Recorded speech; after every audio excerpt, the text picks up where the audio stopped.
रावलपिंडी के cricket stadium में पाकिस्तान और इंग्लैंड के तीसरे टेस्ट मैच के लिए पीसीबी ने इंडस्ट्रियल फैंस लगवाए, पिच के ऊपर हीटर लगवाए।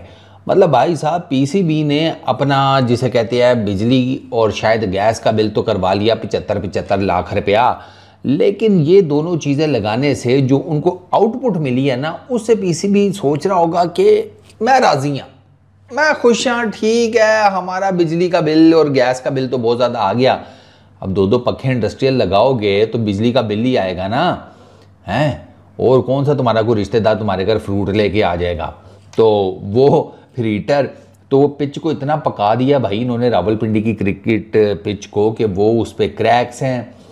वो पहले दिन ही इतना गेंद स्पिन कर रहा है और बाउंस कोई नहीं ठीक है, मतलब लो बाउंस जो है ना, हा बैंड डकेट से पूछे ना ज़रा लो बाउंस का, वो बेचारा आपको सफ़ेद कपड़े या सफ़ेद साड़ी पहन कर बैन करता हुआ नज़र आएगा कि कितना लो पिच है पिंडी की इस पिंडी टेस्ट मैच की इस पिच के ऊपर। तो पहली बात तो ये कि रमीज़ भाई तो गलत साबित हो गया। रमीज़ भाई आपने भी ना सारा कुछ बेचारे बाबर आजम पर डाल दिया। चलो रमीज़ भाई को ना बाद में ज़रा रगड़ते हैं, पहले आपको बताता हूँ इस टाइम ना जी 158 स्कोर है इंग्लैंड का, उनकी 6 विकेटें गिर चुकी हैं opening day third test match. Sajid भाई वंस अगेन 4 विकेटें वो पी के बैठे हुए हैं, 2 विकेटें नुमान खा गया है। तो पाकिस्तान ने अभी तक इन्हीं दोनों से स्टार्ट किया, अब भी तीसरा बॉलर जो है ना वो कोई जिसे कहते हैं हिलजुल करनी शुरू हुई है, वरना उन्होंने कहा तुम ही दो, बाकी हम हमारे ऊपर रह नहीं मत तब, और वो दोनों डिलीवर भी कर रही हैं। 6 जो विकेटें गिरी हैं उसमें बड़ी ना इंटरेस्टिंग किस्म की चीज़ें हैं, जैसे जैक क्रॉली का ना वो अच्छा खासा खेल रहा था 29 के ऊपर, वो बहुत ही बाहर चला गया आउटसाइड दी ऑफ स्टंप, वो जिसे कहते हैं ना ड्राइव करने, इतना गेंद बाहर था, छोड़ भी देता तो कोई दिक्कत नहीं थी उसे, लेकिन उसने कहा नहीं सर मैं मारूंगा ऑफ साइड के ऊपर, देखते हैं क्या जिसे कहते हैं बनता है। नुमान भाई का गेंद था, पड़ के स्पिन हुआ, उसका आउटसाइड एज लगा, वो जनाब पॉइंट के ऊपर साइम अयूब ने उसका सौन सा कैच पकड़ लिया, जैक क्रॉली पहला गया। उसके बाद जनाब पोप बेचारा स्वीप वही बात है ना कि आप स्वीप मारते हैं, लेकिन आपको स्वीप के लिए लाइन और लेंथ का तो पता होना चाहिए ना गेंद का, वो प्री मेडिटेटेड स्वीप शॉट आपको मरवा देते हैं स्पिन विकेट्स के ऊपर स्वीप शॉट चल जाता है, इसमें कोई शक नहीं है, अच्छी जिसे कहते हैं एक स्ट्रेटजी है स्पिनर्स को काउंटर करने की, लेकिन गेंद पड़ किधर रही है, किधर निकलेगी, क्या कुछ होगा वो भी तो पता होना चाहिए। ओले पोप जो है ना बेचारा, वो साजिद खान की गेंद के ऊपर एलबीडब्ल्यू हो गया, स्वीप शॉट खेलते हुए बॉल थोड़ा नीचे रहा, वो 3 रन के ऊपर गया।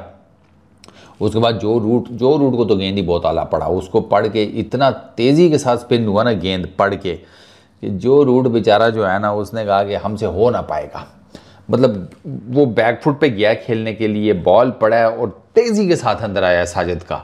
अब वो इतनी तेज़ी के साथ गेंद अंदर आया कि वो जो मूवमेंट थी ना इसकी जो रूट की, वो बस उसी मूवमेंट के बीच में ही फंस गया, वो इतनी स्लो सी उसकी मूवमेंट थी कि there was absolutely no point कि वो भैया वापस उस पर आ सकता, जो रूट वहाँ पर गया। अच्छा उसके बाद जनाब आपका आउट हुए ये बेन डकेट, अगर मैं गलत नहीं हूँ तो चौथी जो विकेट गिरी वो बेन डकेट की थी। बेन डकेट ने 50 की है, 84 बॉल्स के ऊपर, 4 चौके 1 छक्का, अच्छा खेल रहा था वो भी, लेकिन उसको गेंद ही बहुत नीचे रह गया, उसका गेंद ना ज़मीन से तकरीबन इतना ऊपर उठा होगा, हाँ इतना ही होगा, मतलब अगर वो नुमान भाई प्रॉपर आकर जो अपना बॉलिंग एक्शन के साथ गेंद करते हैं वो ना करते ना और यूं करके फेंक देते, मतलब जैसे वो रोलिंग द डाइस नहीं होता, हाँ तो वो उस तरह करके फेंक देते तो भी डकेट बेचारा कहता कि वो भी ठीक ही है, कम से कम मुझे पता तो होता ना कि भैया पिच के साथ रगड़ती हुई गेंद आएगी, ये प्रॉपर जिसे कहते हैं बॉल कराई और वो पिच पे पड़ने के बाद वो किसी क्रैक पे पड़ी होगी डेफिनेटली, वो उठी नहीं गेंद, वो उसके बाद में जूते पे लगी है नीचे, या जूते पे लगी है, जूते से 2-3 सेंटीमीटर ऊपर लग गई होगी, इससे ज़्यादा हाइट ही नहीं थी गेंद की, ठीक। वो बेचारा भी एलबीडब्ल्यू, वो जैसी उसके लगी है उसको भी पता था, वो ये पैड के ऊपर नीचे बूट से ऊपर उसको भी पता था, नुमान भाई को भी पता था, सबको पता था, गया ठीक है, ये हो गया। उसके बाद हैरी ब्रुक जनाब इधर उसने मेरा ख्याल है पिंडी में उसने मारी हुई है, पता नहीं 1-2 सेंचुरीज तो है हैरी ब्रुक, तो आपको पता है ना वो पिछले टूर की वजह से उसकी अभी भी पाकिस्तान के अगेंस्ट इनसाइड पाकिस्तान 100 की एवरेज है, इस टेस्ट मैच से पहले उसकी 100 की एवरेज है इधर पाकिस्तान के अंदर, वो भी स्वीप शॉट मारने के चक्करों में अपना डंडा उखड़वा गया। उसने ऑलमोस्ट वही शॉट मारी है जो ओले पॉप ने मारी थी, लेकिन फ़र्क दोनों में सिर्फ इतना था कि ओले पॉप इतना अक्रॉस द लाइन, मतलब इतना बायर करके नहीं गया था, ये बहुत ही जिसे कहते हैं ना तिरछा चला गया था स्वीप शॉट मारने। अब इतना तिरछा मारोगे तो आपकी बॉडी का बैलेंस का भी तो देखना होता है। वो उसका ना उसकी बॉडी में कोई बैलेंस था, ना उसकी शॉट में कोई बैलेंस था। भाई साहब के खड़क के डंडे अगेन साजिद।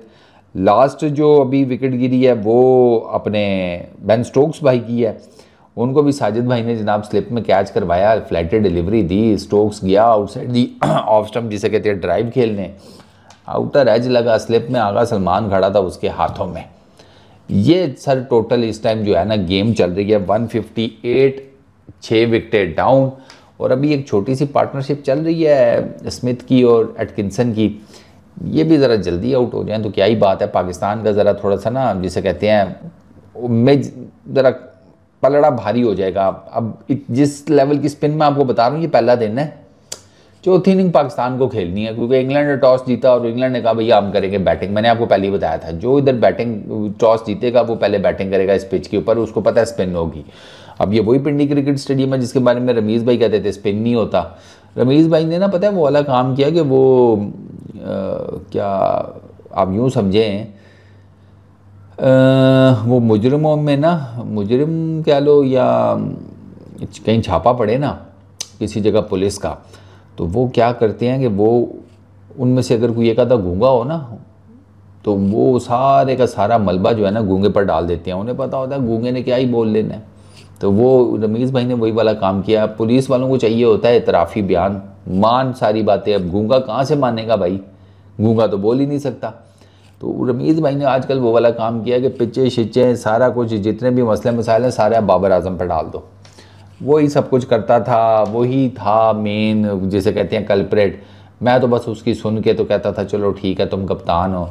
रमीज़ भाई वो कप्तान था तो आप चेयरमैन पीसीबी थे, खुदा के बंदे कुछ तो थोड़ी सी आप जिम्मेदारी भी ले ही लें यार। वैसे सीरियसली रमीज़ भाई थोड़ी बहुत ही तो आपको जिम्मेदारी लेनी चाहिए यार, बनता है कि नहीं। सारा कुछ ही बाबर आजम पर डाल दिया कि पिचेस बैटिंग वो बनवाता था, कंजर्वेटिव कैप्टन वो था, मसाइल उसके अंदर थे, हैं एक ही बनैन 6-6 दिन पहन के बैठा रहता था, सारा कुछ बाबर आजम पे डाल देते हैं। और मज़े की बात है कि होता है ना कि यार बंदे को खुद ही को थोड़ा एहसास होता है कि यार ऐसे कैसे हो सकता है कि एक सेटअप में क्रिकेट खेली जा रही है और एक ही बंदे का सारा फॉल्ट है।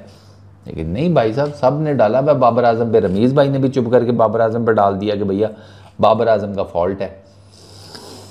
ये सही है भाई, बट खैर चलो फिलहाल देखते हैं क्या बनता है भाई साहब। ये पिच जो है ना ये सही जिसे कहते हैं ना बैटर्स के लिए नाइटमेयर है फिलहाल। तो अब देखते हैं कि पाकिस्तान इस विकेट के ऊपर क्या करता है। फिलहाल पहले इंग्लैंड को तो आउट करेंगे। छोटी सी उनकी ना एक पार्टनरशिप वो लगी पड़ी हुई है इस टाइम, ये इसकी स्मिथ की और एटकिंसन की।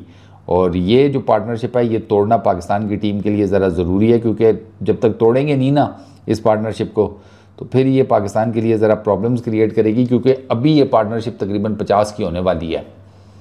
तो इससे आप अंदाज़ा लगा लें ये पार्टनरशिप जो है ये तोड़ना ज़रूरी है, क्योंकि ये सेकंड हाईएस्ट पार्टनरशिप बन चुकी है इंग्लैंड की बैटिंग लाइनअप की। 56 की उनकी पहली ओपनिंग पार्टनरशिप है हाईएस्ट, और 40+ की तो ये टप गई हैं। तो ये पार्टनरशिप तोड़ना जो है ना वो ज़रूरी है फॉर पाकिस्तान। बाकी देखते हैं क्या बनता है इस मैच में, आपको साथ साथ अपडेट करते रहेंगे। इस वीडियो में इतना ही, अपना बहुत ख्याल रखना। नेक्स्ट वीडियो में मुलाकात होगी। Peace out.